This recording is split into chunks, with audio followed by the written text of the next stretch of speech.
আমরা মুসলমান হিসাবে তাদের দোকানে আমরা যুবকেরা চুল কাটতে যাব না, কথা ঠিক কিনা? আজকে আমরা মুসলমান হিন্দুদের দোকানের মিষ্টি খাবো না, কথা ঠিক কিনা? যদি মিষ্টি না খেয়ে তরমুজ খেয়ে থাকবো তবু মিষ্টি খাবো না, কথা ঠিক কিনা? আমাদের এই বাংলাদেশ উলামায়ে কেরামের দেশ।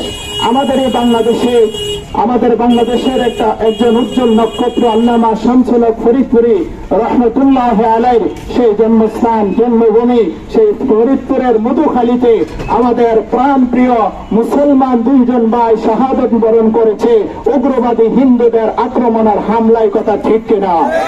সম্মানিত মুসলিম জনতা, আমরা পরিষ্কার ভাষায় সরকারের কাছে আমরা এই প্রতিবাদ এবং তীব্র নিন্দা জানাচ্ছি, পাশাপাশি দাবি করছি অতি সত্বর আমাদের এই মুসলমান দুই ভাইয়ের শহীদের উপরে যারা হামলা করে তাদেরকে শাহাদত বরণ করিয়েছে তাদেরকে অতি সত্বর আইনের আওতায় এনে তাদেরকে অতি সত্বর এই বাংলার জমিনে ফাঁসি দিয়ে তাদেরকে দৃষ্টান্তমূলক শাস্তি দিতে হবে, কথা ঠিক। আমরা ফাঁসি চাই, ফাঁসি চাই, ফাঁসি চাই।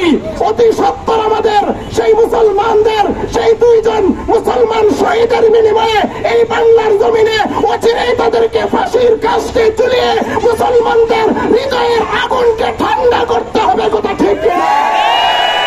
সম্মানিত তৌহিদি জনতা, কথা পরিষ্কার, আজকে এই মুসলমানের দেশে মুসলমান শহীদ হচ্ছে, প্রশাসন নীরব ভূমিকা পালন করছে, কথা ঠিক কিনা?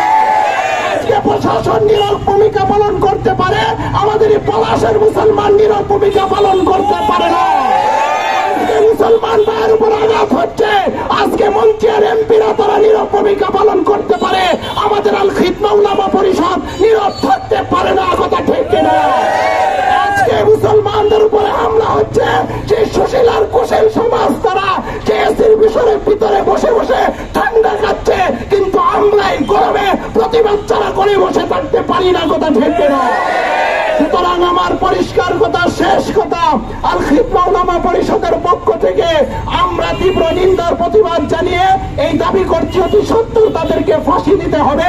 নাম্বার 2 হলো যেই কথাগুলো আমাদের পূর্বের ভাইয়েরা বলেছে, এই বাংলাদেশের যতগুলো হিন্দুদের দোকান আছে, বিশেষ করে আমাদের পলাশবাসীর যতগুলো হিন্দুদের দোকান আছে, আমরা মুসলমান হিসাবে তাদের দোকানে আমরা যুবকেরা চুল কাটতে যাব না, কথা ঠিক কিনা?